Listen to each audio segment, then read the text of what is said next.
Hello and welcome ulit sa aking kusina. Today, gagawa tayo ng isang masarap na merienda. Ito ay ang chocolate brownies. Ito ang mga sunod-sunod na ingredients. Plain flour or all-purpose flour, liquid glucose, vanilla, cocoa powder, water, sugar, melted butter, salt, eggs, and oil. Meron tayong optional ingredients na chopped nuts. So, bago tayo mag-start, i-prepare lang natin na itong ating baking tray. Bali, cookie sheet lang ang gagamitin ko. So, mag-sprinkle lang tayo ng konting oil. And then, i-oil lang natin siya. So, make sure na well-greased na yung ating pan. And then, mag-dust lang tayo ng konting flour. Para hindi didikit yung ating brownies later. So, i-spread lang natin yan. Pati sa mga gilid-gilid. So, ready na itong ating tray. Pwede na tayo mag-preheat ng oven to 180 degrees Celsius. Dito sa ating mixing bowl, isi-sift lang natin yung ating flour.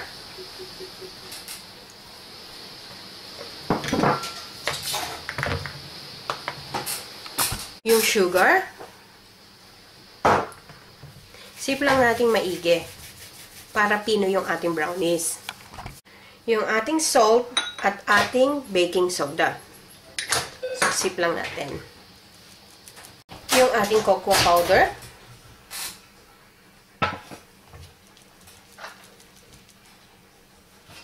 And, i-mix natin maigi. Hanggang well-incorporate na yung ating dry ingredients. So, ready na itong ating dry ingredients. And we'll set this aside. So, dito sa separate mixing bowl, pagsamahin lang natin yung egg, yung water, yung vanilla, and then we will beat this in a low speed for about a minute.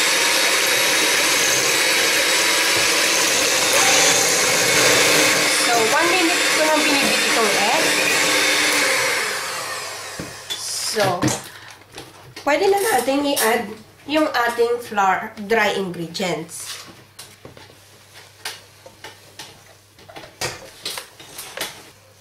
And then we will beat this on a low speed. Dahan-dahan at tumatalsik siya. I-beat lang natin ito for 2 minutes hanggang ma-well incorporated yung ating flour and egg mixture. So make sure na i-scrape nyo lang yung bottom.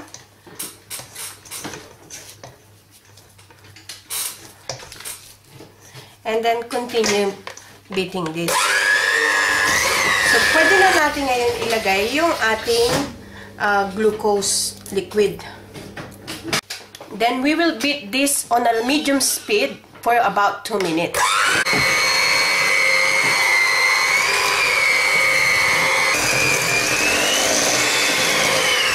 Then, we can add our melted butter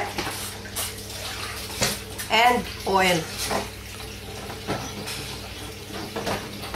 Then, we will beat this on a low speed for 1 minute. Make sure na well incorporated yung ating mga ingredients. So, mapapansin nyo, yung ating butter ay very sticky talaga. Kasi itong ating brownies ay chewy. So, very smooth na yung ating butter. Pwede na natin ito. So, yung ating prepared baking tray, ipupur lang natin yung ating butter. Then, spread lang natin evenly yung ating butter sa ating tray. So, ready na itong ating butter. Pwede na tayo mag-sprinkle ng nuts sa ibabaw. So, itong nuts, pwedeng wala, pwedeng meron. So, this one is ready. Pwede na natin itong ilagay sa oven.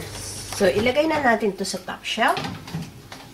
And we will bake this for 22 to 25 minutes. So, after 25 minutes, so, ito na yung ating brownies. So, i-check lang natin. Magtusok lang tayo sa gitna.